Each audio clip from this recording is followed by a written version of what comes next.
강림절 되니까 찬양이 더 우렁차고 더 잘하시는 것 같아요. 성령이 분명히 역사하시는 것 같습니다. 일부 찬양대도 오늘 엄청 잘하시던데 확실히 매주가 성령 강림절이었으면 좋겠습니다. 교회에게는 매주가 성령 강림절 아니지만은 그러나 매주 성령이 불같이 강하게 역사하시면 매주 은혜가 있을 줄로 믿습니다. 사도행전 1장 8절 말씀 보면은 뭐 너무나 유명한 말씀이죠. 예수님께서 승천하시기 전에 둘러서 있는 뭐 제자들 성도들에게 부탁하시고 명령하신 말씀이 있습니다. 예루살렘을 떠나지 말고 성령 기다리라. 성령을 받고 나면은 내가 예루살렘과 온 유대와 사마리아 땅끝까지 이르러 내 증인이 될 것이다. 그렇게 말씀하셨습니다. 이 증인이라는 것은 헬라어로 말투리아인데 이건 순교를 의미합니다. 그러니까 예수님 당시에는 예수의 증인으로서 예수를 전하려고 하면 순교할 각오가 돼 있어야 된다는 겁니다. 순교할 각오가 돼 있지 않으면 예수 전할 수도 없고 모여서 예배 드릴 수도 없다. 왜? 그때는 박해시 되니까. 지금이야 우리가 마음껏 뭐 예배 드린다, 예배 들어 교회 온다고 해서 누가 뭐 고발하는 사람도 없고 잡아가는 사람도 없고 예수 전한다고 해서 누가 잡아가는 사람도 없지만은 여러분 예수님 당시에 성경이 기록될 당시에는 이 박해 시대이기 때문에 복음을 전한다든가 예배들을 모인다든가 이렇게 되면 까딱하면 잡혀가 죽을 수도 있고 감옥에 갇힐 수도 있습니다. 그러니까 이런 가운데서 순교의 각오가 되어 있지 않다면은 여러분 전할 수도 없고 모을 수도 없습니다. 다 넘어지고 쓰러지게 되어 있습니다. 그래서 우리 주님이 너무나 잘 아시기 때문에 떠나지 말고 우선 예루살렘에 기다려라. 그리고 성령이 임하고 성령이 충만히 받고 난 다음에는 너희가 예루살렘으로 유다로 뭐 사마리아로 땅끝까지 가서 내 증인이 될 것이다. 그렇게 말씀하셨습니다. 여러분 순교라는 것은 내 의지와 내 열정으로 되는 것 아닙니다. 이거는 성령이 임하셔야만 성령이 강하게 역사하셔야만 순교하게 될 줄로 믿습니다. 이게 우리가 말이 순교 그러면 이게 쉽겠습니까? 인간적인 열심 가지고는 안 됩니다. 성령 받아야만 순교할 수가 있는데 초대교회 사도들과 성도들은 오순절날 마가다락방을 통해서 성령을 충만히 받았습니다. 그러니까 나가서 마음껏 선교하고 또 마음껏 순교하고 그러면서 하나님의 뜻에 명령에 순종하는 삶을 살아갈 수가 있었습니다. 오늘 본문의 말씀 보면 예수님께서 부탁하신 대로 명령하신 대로 흩어지지 않고 예루살렘에 머물면서 오순절날 마가 다락방에 120명의 성도들이 기도하고 있는데 그때 성령이 충만히 임하셨다. 그렇게 지금 말씀하고 있습니다. 자, 오늘 본문 4절 말씀인데 같이 한번 읽습니다. 그들이 다 성령의 충만함을 받고 성령이 말하게 하심을 따라 다른 언어들로 말하기를 시작하니라. 아멘. 이제 성령을 충만히 받고 난 다음에 여러 가지 이제 기적적인 사건들이 일어나게 됩니다. 오늘 본문에는 뭐 다른 말로 이 방언이라는 거죠. 이런 역사도 있게 되고 그 다음에는 성령 받은 사람들에 의해서 뭐 병자가 고침을 받고 마귀가 귀신이 쫓겨나가고 죽었던 자가 살아나는 이런 여러 가지 기적들이 성령이 임하고 난 다음에 일어나는 것을 성경이 보여주고 있습니다. 여러분 사도행전이라는 건 뭐냐? 사도들이 살아갔던 모습, 사도들이 복음을 전했던 것을 기록하고 있는 것이 사도들의 행전, 사도행전입니다. 근데 이 초대교회 사도들이 행하는 모든 삶, 그 배경에는 누가 있느냐? 성령님이 계십니다. 그러니까 사도들은 성령에 의한 여러 가지 일을 해 나가고 있습니다. 그래서 사도행전을 다른 말로 성령행전이다, 그런 별명까지도 붙어 있습니다. 여러분 성도들은 성령을 충만히 받아야 될 줄로 믿습니다. 오늘 성령 강림절에만 성령 받는 것이 아니라 우리 안에 내주하는 성령께서 소멸되지 않도록 항상 기도해야 되고 사모해야 되고, 그래서 성령을 충만히 받아야만 우리가 흔들리지 않는 믿음을 가질 수가 있습니다. 여러분 우리의 믿음을 방해하고 예수를 떠나게 하려고 하고 교회와 멀어지게 하려고 하는 일들이 얼마나 많이 있습니까? 사탄이 그런 일을 하고 있고 세상의 문화와 불신앙적인 이 문화들이, 세속적인 문화들이 우리를 자꾸 교회와 멀어지게 만들고 예수와 멀어지게 만듭니다. 유혹을 하고 때때로 고난을 주기도 합니다. 이런 것을 다 이겨내고 우리가 예수 안에 거하고 교회 안에 거하는 그런 삶을 살아가려면 성령이 반드시 충만히 임해야 될 줄로 믿습니다. 오늘 오순절날 마가 다락방에 임했던 그 성령 임재 사건을 기념하는 것이 바로 성령 강림절입니다. 오늘 성령 강림절을 맞으면서 여러분 개인의 심령 속에도 성령이 충만히 임하시고 여러분의 일터에도 여러분 가정에도 그리고 우리 교회에도 성령이 충만히 임재하셔서 여러분 금년 우리 교단 우리 교회 표대로 성령의 능력으로 부흥하는 교회가 되고 성령의 능력으로 부흥하는 여러분들의 영육간의 삶이 되시기를 주님의 이름으로 축원합니다. 왜 성령을 받아야 되느냐? 여러분 먼저 우리는 성령을 충만히 받으면 기도에 힘쓰게 됩니다. 여러분 성령 받으면 기도하고 싶어집니다. 성령을 받지 않으면은 기도가 귀찮고 힘들어집니다. 1분만 기도하면 더 이상 기도할 말이 끊겨버립니다. 여러분 성령을 충만히 받으면은 밤새도록 기도해도 또 기도할 게 생기는데 성령이 없으면요 1분도 기도 못합니다. 자, 사도행전 2장 42절 말씀 보면요 성령의 충만함을 받아 오로지 기도하기를 힘쓰니라 그렇게 말씀하고 있습니다. 여러분 성령 충만한 사람하고 성령 충만하지 못한 사람하고 차이가 뭐냐? 성령 충만한 사람들은 기도의 자리를 찾아갑니다. 기도하자 그럽니다. 기도합시다 그럼 좋아합니다. 그런데 성령이 소멸되면은요 아이고 또 기도하나, 아이고 귀찮아 죽겠는데 뭐하는 기도를 그렇게 많이 하느냐고, 아이 그냥 좀 편하게 좀 교회 다니고 편하게 예수 믿게 만들어주지 왜 목사님 맨날 기도하자 그러고 기도 모임 나오라 그러고 기도하러 안 온다 그러면 자꾸 뭐 화는 안 내지만은 하여튼 속으로 화내는 것 같고. 여러분 성령이 소멸되면 그런 생각 가집니다. 어떤 생각을 가진 사람들에서 교회가 부흥하고 하나님이 기뻐하시겠습니까? 여러분 성령 받아서 기도 자리를 찾아다니고 기도하자 그러면 좋아하고 기도합시다 그러면 할렐루야 그러고 이런 분들이 하나님의 복을 받고 하나님이 좋아하실 줄로 믿습니다. 여러분 성령 충만해서 기도의 자리를 찾고 기도하기를 원하고 기도하는 걸 좋아하는 그런 성도들이 되어야 될 줄로 믿습니다. 여러분 이 성경이 무엇입니까? 하나님의 축복을 기록하고 있습니다. 이 성경에는 여러분 우리가 영적인 축복, 예수 믿고 구원받아 천국에서 영생하는 영적인 축복이 안에 담겨 있고 우리가 살아가는 이 세상 살아가는 동안에 받아 누리고 누릴 은혜와 축복이 안에 다 있습니다. 그래서 성경은 제가 그럽니다. 축복의 저장소라고. 여기 많은 축복이 있을 줄로 믿습니다. 그런데 이 축복을 어떻게 받습니까? 누가 받습니까? 여러분 기도하는 사람이 받을 줄로 믿습니다. 이 성경에 아무리 많은 축복이 있어도 내가 기도하지 않으면은 이 축복은 그림의 떡입니다. 여러분 인터넷 같은 데 어느 식당 뭐 매뉴얼 소개하는 뭐 사진만 놓고 뭐 이야 얼마나 맛있어 보입니까? 화려한 걸 사진 찍어내 놓잖아요. 그거 먹을 수 있습니까? 그건 그림의 떡입니다. 못 먹어요. 여러분 이 성경이 많은 축복을 저장하고 있는데 그 축복은 오직 기도하는 사람만이 먹을 수가 있고 내 것으로 만들 줄로 믿습니다. 그러니까 여러분이 기도해야 돼요. 예수님께서 우리에게 축복을 받는 방법을 말씀하셨잖아요. 요한복음 14장 14절에 보니까 너희가 내 이름으로 아버지께 무엇이든지 구하라. 기도해라. 내 이름으로 무엇이든지 아버지께 기도해라. 그럼 너희가 다 받으리라. 그렇게 말씀하셨습니다. 여러분 이 성경에도 모든 그 수많은 축복들 어떻게 받을 수 있습니까? 예수 이름으로 아버지께 기도하면은 우리 아버지 하나님께서 다 주실 줄로 믿습니다. 여러분 유명한 얘기했잖아요. 어떤 성도가 죽어서 천국 갔는데 예수님께서 그 사람 데리고 천국의 여러 창고들을 다 구경시켜주고 있습니다. 근데 보니까 창고 문 앞에 전부 각 사람 이름이 다 기록되어 있습니다. 어느 창고 앞에 딱 섰더니 자기 이름이 기록되어 있는 거예요.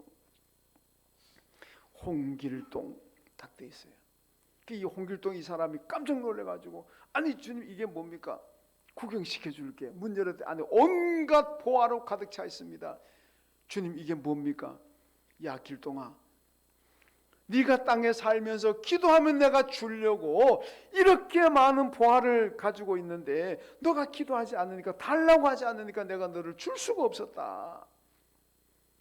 여러분 물론 이건 실화는 아니고 그냥 예화적인 얘기입니다만, 그러나 이게 성경적인 의미를 담고 있는 뜻입니다. 뭐 전혀 생뚱맞은 얘기가 아닙니다. 여러분 하나님께서는 저와 여러분에게 주시려고 많은 천국 보화, 많은 축복을 가지고 계십니다. 기도만 하면은 주실 터인데 기도를 안 하니까 못 주고 계신다. 이게 하나님 아버지의 심정입니다. 그러니까 여러분 하나님 축복을 원하신다면은 기도 많이 하셔야 됩니다. 어떤 사람이 기도하느냐? 성령 충만한 사람이 기도합니다. 그러니까 여러분 모두가 성령 충만하시기를 주님의 이름으로 축원합니다. 축원합니다. 예, 이 성령 강림절만이라도 여러분 아멘 해가지고 좀 축복 받아야지. 할렐루야. 여러분 다윗이 있잖아요. 다윗이 간통죄를 범합니다. 그걸로 끝나는 게 아니고 인구조사했다가 다윗 때문에 7만 명이 죽어요. 여러분 나 때문에 한 사람이 죽었다 그래도 우리는 그것 때문에 양심에 갇히게 되고 그것 때문에 평생을 마음에 담고 얼마나 힘들게 살겠습니까? 나 때문에 한 사람이 죽었다. 야, 이건 정말 살기 얼마나 힘들겠습니까? 여러분 그런데 다윗은요, 다윗 때문에 7만 명이 죽었어요. 이게 어마어마한, 놀라지도 않으시네. 이 얼마나 나쁜 사람입니까? 그런데요 성경이 뭐라 그럽니까? 다윗은 하나님 마음에 합한 사람이다 이렇게 얘기합니다. 사무엘하 3장 1절에 보면요, 다윗의 집은 점점 흥하여져 가고 사울의 집은 점점 쇠하여져 갔다 이렇게 말씀합니다. 야, 이렇게 나쁜 사람인데, 지 죄 때문에 7만 명이 죽어나갔는데, 이런 나쁜 사람인데 어떻게 여러분 다윗이 하나님 마음에 합한 사람이 될 수가 있고, 사울의 집은 망하여져 간데 다윗의 집은 흥하여져 가는 이런 일이 어떻게 일어날 수가 있느냐? 여러분 놀랍지 않습니까? 어떻게 이런 일이 가능하냐? 여러분 중요한 것은 다윗은 기도의 사람입니다. 기도예요, 기도. 성령이 언제나 다윗에게 임하다 보니까 여러분 늘 기도합니다. 사울에게는 마귀가 들어가고 악령이 들어가니까 사울은 기도하지 않습니다. 여러분 사울이 기도했다는 얘기 보셨어요? 전쟁 많이 했지만 전쟁에 나갈 때 사울이 기도했다는 얘기 보셨어요? 무당을 찾아가지 기도하지 않았고 하나님 찾아오지 않았습니다. 그러나 다윗은 늘 기도합니다. 여러분 새벽 기도를 누가 만들었느냐? 우리나라에는 길선주 목사님 손장가 이분이 새벽 기도를 처음 시작했다고 합니다.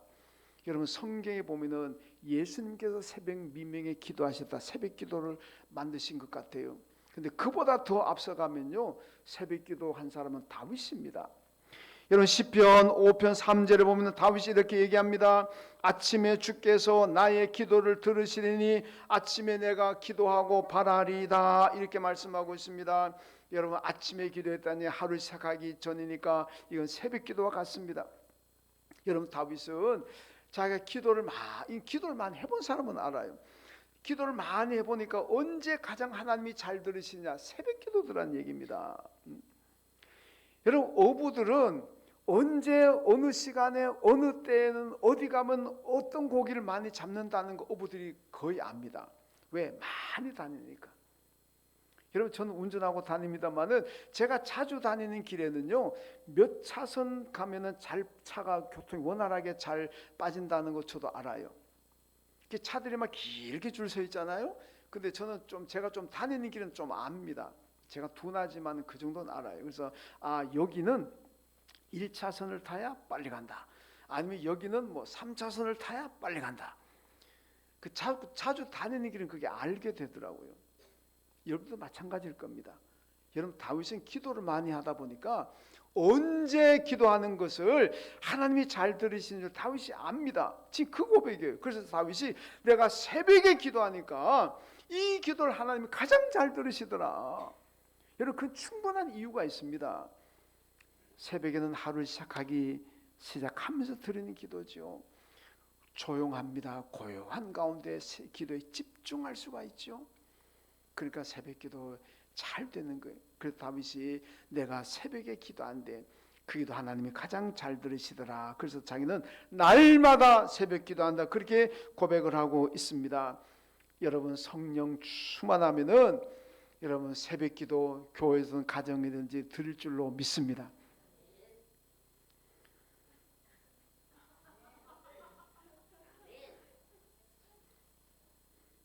정말 성령 충만해서 새벽기도 열심히 들으시길 바랍니다. 제가 지금 속으로는 막 좀 격하게 하고 싶은데 또 그러면 안 되잖아요. 줄로 오신 여러분 또 위로받고 소망 가지고 오셨는데 새벽 예배 새벽을 좀 깨우고 새벽에 좀 드리십시오. 새벽기도 왜 그렇게 안 나오십니까? 좀 성령 받으시고 다윗처럼 새벽을 깨우고 새벽에도 좀 많이 나오십시오. 여러분 새벽이라는 이 말을 히브리에서 오르라 그러는데 이 오르란 이 말은 이게 빛이란 뜻을 가지고 있습니다. 그러니까 여러분 새벽은 뭐냐? 어두움을 빛이 오므로써 어둠이 물러가잖아요. 여러분의 삶에 어둠과 같은 삶이 있다면은 그걸 어떻게 물리칠 수가 있습니까? 빛이 오면 물러가게 될 줄로 믿습니다. 아무리 칠흑 같은 어두운 세상일지라도 빛이 오면은 견디지 못합니다. 그냥 물러가게 돼요. 여러분 새벽이 오르 빛입니다. 새벽에 열심히 기도하시면은 여러분에 있는 여러 가지 어두운 면들, 힘든 것들 다 물러가고 밝은 빛이 되는 하나님 축복이 많은 그런 삶이 될 줄로 믿습니다. 여러분 성령 강림절 통해 성령 충만해서 어둠을 다 물리치시고 기도에 열심을 다하는 여러분 되시길 주님의 이름으로 축원합니다. 그 다음 두 번째로 성령의 충만함을 받으면 예배를 사모하게 됩니다. 사도행전 2장 46절에 보니까 초대교회는 성령을 충만히 받고 난 다음에 날마다 성전에 모여서 예배드리고 기도하고 떡을 뗐다 교제했다 그렇게 지금 말씀하고 있습니다. 이런 모인다는 게 쉬운 시대가 아닙니다. 아까 얘기했잖아요. 팟캐 시대이기 때문에 여러분 제자들이 예수님이 십자가에 죽고 난 다음에 모였는데 방문을 걸어 잠그고 모였잖아요. 왜? 혹시나 누가 와서 잡아갈까 봐. 모였다고 잡아갈까 봐 겁이 나서 문을 걸어 잠그고 있습니다. 그만큼 이 시대는 모인다는 게 위험합니다. 그런데도 불구하고 여러분 성령을 받고 난 다음에는 매일 날마다 모여서 하나님께 예배드렸다 그렇게 말씀하고 있습니다. 여러분 예배가 무엇입니까? 예배라는 것은 죄인된 나를 선택하신 하나님 그리고 내게 구원하시고 영생 주시고 천국 주신 하나님께 감사하는 감사의 표시인 줄로 믿습니다. 여러분 생각해 보세요. 우리가 하나님께 선택을 받았습니다. 뭐 잘난 것에가 선택받았습니까? 내가 선택받지 못한 사람들에 비해서 내가 뭐 정직하고 착하고 유능하고 잘나서 똑똑하고 여러분 그래서 우리가 선택받았습니까? 여러분 착각하면 안 됩니다. 우리 교회 밖에 나가보면 예수 안 믿는 사람들 가운데는요 저보다도 더 잘나고 더 유능하고 더 똑똑한 사람 얼마나 많은지 모릅니다. 저보다도 더 양심가이고 더 윤리적이고 더 도덕적이고 남들에게 더 많이 도와주고 더 많이 기부해주고 더 많이 퍼주고 사는 사람들 얼마나 많은지 모릅니다. 그런데 하나님께서 저를 선택하셨고 여러분을 선택하셨습니다. 얼마나 감사합니까? 여러분 미안하지만은 우리보다도 더 착한 사람 올곧게 사는 사람 세상에 가면 얼마나 많은데요. 그런데 우리를 선택했잖아요. 얼마나 감사합니까? 감사하며 살아야 될 줄로 믿습니다. 그 감사의 표시가 뭡니까? 이게 예배라는 겁니다. 그러니까 예배를 안 드린다면요 감사할 줄 모르는 예배도 안 드리면 난 하나님께 늘 감사합니다. 거짓말. 예배 안 드리면서 난 하나님께 늘 감사하고 있습니다. 거짓말입니다. 여러분 우리가 하나님께 받은 애 감사한다면은 먼저 예배를 잘 드려야 될 줄로 믿습니다. 이사야 1장에서 뭐라 그럽니까? 하늘이여 들으라 땅이여 들으라 그러면서 소도 그 임자를 알고 나귀도 그 주인의 구유를 알건만은 이스라엘은 알지 못한다. 배은망덕이라는 겁니다. 하나님의 은혜를 받고 하나님의 축복을 받았으면서도 그 은혜를, 그 축복을 알지 못하고 예배 제대로 안 드린다는 겁니다. 그래서 배은망덕하다 그 얘기 아닙니까? 여러분, 예배를 사모하고 예배에 집중하십시오. 이사야 66장 1절에 보면 하나님께서 이스라엘 백성에 말씀합니다. 왜 내 집을 짓느냐? 내가 안식할 처소가 없어서 집을 짓느냐? 때려치우라 그 얘기입니다. 여러분, 이게 포로 후에 나온 말씀인데, 이스라엘이 바벨론 포로 7년 끝내고 돌아와서 보니까 성전이 파괴되었습니다. 그 성전을 지으려 그러잖아요. 그런데 하나님의 말씀 뭡니까? 야, 내가 집이 없느냐? 집이 없어서 그걸 내가 안식할 초소가 없어서 집을 지느냐? 관둬라, 관둬라. 3절의 말씀 보면 66장 3절에 보면요, 소를 잡아 드리는 것은 살인함과 같고 어린 양으로 제사 드리는 것은 개의 목을 꺾음과 같고 드리는 예물은 돼지의 피와 같고 분향하는 것은 우상을 찬송함과 같다. 여러분, 하나님께서 성전을 건축하는 걸 얼마나 좋아하십니까? 솔로몬이 하는 성전을 건축하고 봉헌 예배 드릴 때 하나님 뭐라 그럽니까? 내 마음과 내 눈과 내 마음이 항상 여기 있을 것이라. 얼마나 좋아하셨는데, 솔로몬이 기도하는 것마다 내가 다 응답하겠다고 약속하셨습니다. 하나님은 성전을 그만큼 좋아하시는 거예요. 여러분, 제물을 드리는 것 하나님이 흠양하시고 복 주시잖아요. 그런데 여기 말씀 뭐라 그러니까, 야, 성전을 좀 관둬라. 재물 가지고 오지 마라. 너를 소를 잡아 드리는 거 살인함과 같다. 양으로 제사 드리는 거 개 목을 꺾는 것 같다. 너희들 나한테 분향하는 거 우상을 찬양하는 것 같다. 왜 그렇습니까? 이 백성들이 하나님을 사랑하는 마음이 없고 하나님을 존중하는 마음이 없고 믿음이 없고 회개함이 없이 나와서 그냥 하는 겁니다. 그러니까 하나님 그거 싫어하신다는 거. 하나님 왜 성전을 싫어하는데요? 하나님이 제사 드린 거 왜 싫어합니까? 얼마나 좋아하시는데요? 그런데 왜 66장에서는 이렇게 하나님 화를 내십니까? 관둬라. 그들이 회개하지 않고 나와서 재물만 비싼 거 좋은 거 가지고 와서 드리면 하나님 그저 다 좋아하는 걸로 생각합니다. 그냥 성전만 화려하게 지으면 하나님이 다 좋아하는 걸로 착각하고 있습니다. 그들의 마음은 이미 하나님을 떠났고 온갖 폐역한 것들로 더러워진 삶인데 그걸 정결하게 하지 않고 회개하지 않고 그냥 드리니까 관도라는 거예요. 여러분, 구약 호세아서를 보면요, 그 귀부인들, 북왕국의 귀부인들, 돈 많은 사람들의 아내, 권력 가진 사람들의 아내, 이 귀부인들이라 그러잖아요. 이 양반들이요, 평일에는 뭐 어디 바알 제단에 갔다가 뭐 안식일날은 하나님께 오기도 하고 그러면서 막 재물, 돈이 많으니까 재물을, 엄청난 재물을 갖다가 하나님께 드립니다. 그러면 하나님이 좋아하실 줄 알아요. 하나님 뭐라 그런지 압니까? 야, 역겹다, 역겹다. 여러분, 표준 세번역 보면 역겹다로 번역해 버립니다. 집어치우라고 번역합니다. 하나님이 얼마나 화가 났으면은 당장 집어치우고 다 돌아가라. 너희들은 내 마당만 밟고 있다. 내 마당만 더럽힌다. 너희들 드린 제사 내 역겨워서 못 받겠다. 왜 그렇습니까?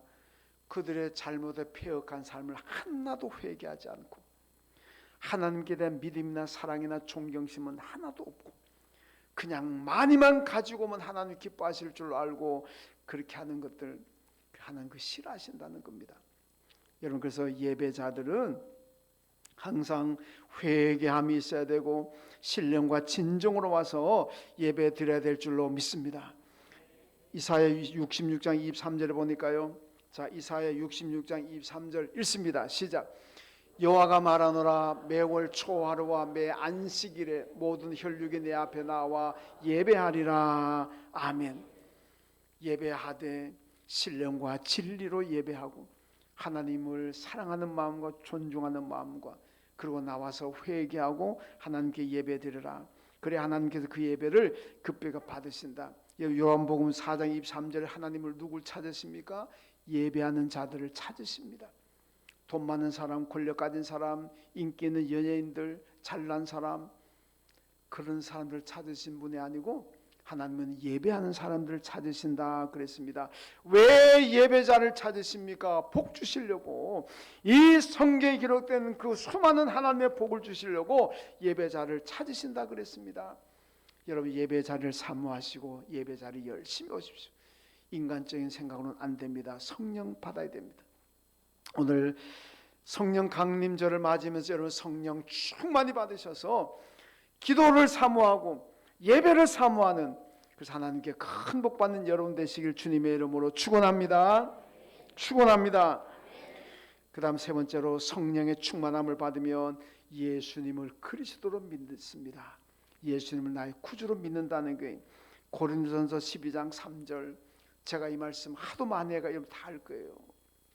누구든지 성령으로 의하지 아니하고는 예수를 그리스도로 믿을 수가 없다. 믿습니까? 성령 받은 사람들은 예수가 하나님의 아들 그리스도라는 걸 믿지만은, 나의 구주로 믿지만은, 성령 받지 못하면은요 예수를 하나님의 아들 그리스도로 못 믿습니다. 여러분들이, 저와 여러분들이 똑똑하고 잘나가지고 뭐 지혜로워가지고 예수를 그리스도로 믿는 게 아니고 성령께서 임재하셨기 때문에 믿게 된 줄로 믿습니다. 왜 저밖에, 교회 밖에 있는 사람들이 예수를 그리스도로 못 믿습니까? 성령이 임하지 않으니까. 성경책을 수십 번 읽으면서도 여러분 이걸 예수를 못 믿어요. 왜? 성령이 임하지 않으니까. 여러분, 성령이 임하면은 예수가 하나님의 아들이고 나를 죄에서 구원하신 나의 그리스도로 믿고 고백하게 될 줄로 믿습니다. 그러니까 성령 받는다는 게 얼마나 중요한지 모릅니다. 여러분, 사도행전을 보면 사도들이 예수를 전하잖아요. 예수의 죽음과 부활을 전합니다. 그리고 그 죽었다가 3일 만에 살아나신 예수 그리스도가 승천하셨다가 다시 재림하실 예수 그리스도가 바로 우리의 구주이십니다. 우리의 그리스도이십니다. 여러분, 이걸 전하잖아요. 여러분, 거기에서 여러분 예수가 하나님의 아들이고 나의 그리스도라는 이 믿음을 가질 때 그게 능력이고 흔들리지 않은 믿음을 가지게 될 줄로 믿습니다.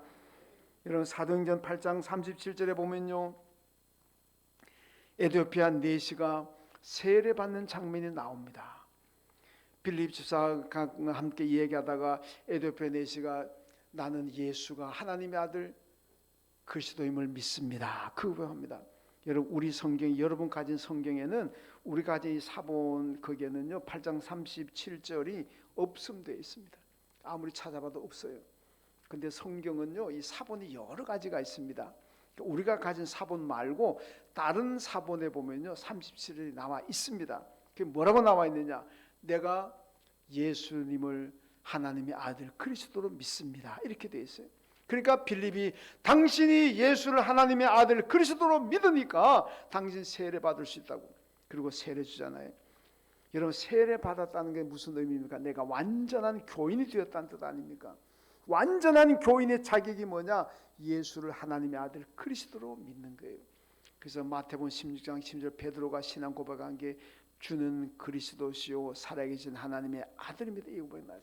이게 완전한, 이걸 믿으면 완전한 신앙인 교인 될 줄로 믿습니다.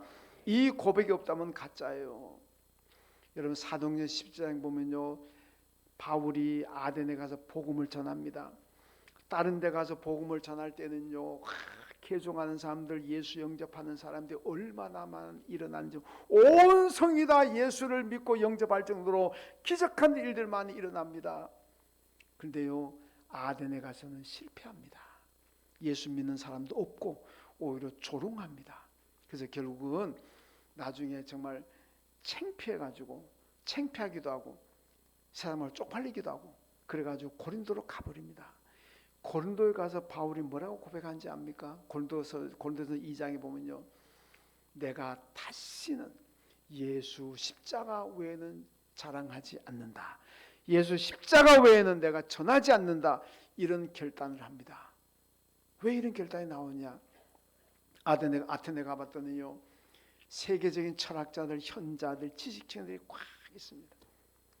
내가 이 사람들에게 나도 당신들만큼 배운 사람이다, 나도 당신들만큼 많이 아는 사람이다, 이거를 보여주기 위해서 예수 그리스도 십자가를 전하는 것이 아니라 우주를 얘기하고 철학을 얘기하고 역사를 얘기하고 정치를 얘기했습니다. 그러면 이 사람들이 바울을 인정하고 예수 받아들일 줄 알았는데 웬걸? 아무도 안 받아들입니다. 그래서 고린도에 와가지고 내가 다시는 예수 십자가 외에는 자랑하지 않겠습니다. 그런 결단이 나온 겁니다. 여러분, 신앙의 위대함과 신앙의 능력이라는 것은 나를 자랑하는 데서 나오는 게 아니고 예수 자랑하고 예수의 십자가를 자랑할 때 거기에 능력이 나오고 거기에 축복이 나올 줄로 믿습니다. 여러분, 우리는 예수 자랑하는 사람들이지 나를 자랑하는 사람들이 아닙니다. 그런데요, 성령을 받지 못하면 맨날 내 자랑합니다. 맨날 내 자랑하고 내가 옛날에 어떻게 했고 성령 받지 않으면 맨날 내 자랑하지만은 그러나 성령 받으면 이제는 예수 자랑하게 될 줄로 믿습니다. 여러분, 어떤 사람은요 이 성경을 수십 번 읽어도 안 믿어진대요. 예수가 하나님의 아들로도 안 믿어지고 나의 그리스도라는 것도 안 믿어지고 뭐 기적 같은 것도 안 믿어지고 안 믿어진대요. 여러분, 솔직히 깨놓고 한번 얘기합시다. 여러분, 손들란 얘기는 하지 않겠습니다. 이 가운데 나는 아직 예수 믿었지만 성경을 일독도 못했다, 속으로 손드십시오. 겉으로 손들지 말고. 창피하잖아. 아마 많이는 안 계시겠지만 한두 분 계실 것 같은데, 처음 새가족들은 예외입니다. 금방 등록하신 분들이 뭐 언제 성경 읽겠어요. 적어도 한 10년 이상 예수 믿으신 분들 가운데 10년 이상 예수 믿으시는 가운데 나 한 번도 성경 일독 안 해봤다, 마음속으로 손드십시오. 예, 저는 보입니다. 그 뭐 관심법이라 그러나? 제가 왜 이런 얘기 하느냐, 여러분, 제가 아는 사람 중에는요 성경 수십 번 읽어도 안 믿어진대요. 본인도 답답해요. 근데 여러분들 대박난 인생이 뭔지 압니까? 내가 성경 한 번도 안 읽어봤는데 일독도 안 해봤는데 성경이 다 믿어집니다. 하나님이 천지 창조하셨다는 것도 믿어지고, 여러분 예수가 하나님의 아들이라는 것도 믿어지고, 그분이 나의 그리스도라는 것도 믿어지고, 장차 재림하신다는 것도 믿어지고, 기도하면 하나님이 내게 축복하신다는 것도 믿어지고, 죽었던 자가 살아났다는 것도 믿어지고. 계속 할까요? 예. 병자가 고침받았다는 것도 믿어지고, 예. 귀신 들린 자 귀신 나갔다는 것도 믿어지고, 참 다 믿어집니다. 이것보다 더 큰 축복이 어디 있습니까?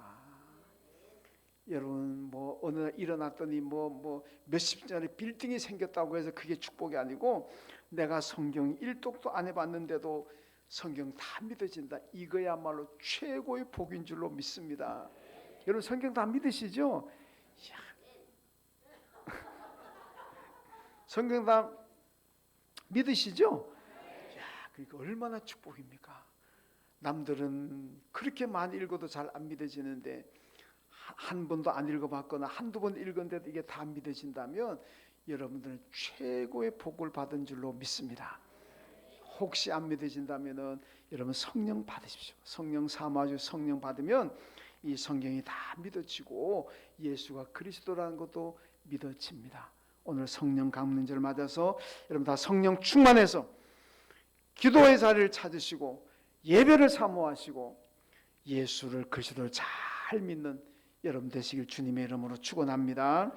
하나님 아버지 감사합니다. 오늘 성령 강림절인데 오순절 마가 다락방 임하던 성령께서 우리 교회 충만히 임재하시고 우리 교인들의 10년간 모든 삶 가운데 충만히 임재하셔서 기도하고 예배드리고 예수 믿고 전할 수 있는 우리 이한 가족들 다 되게 하여 주옵소서.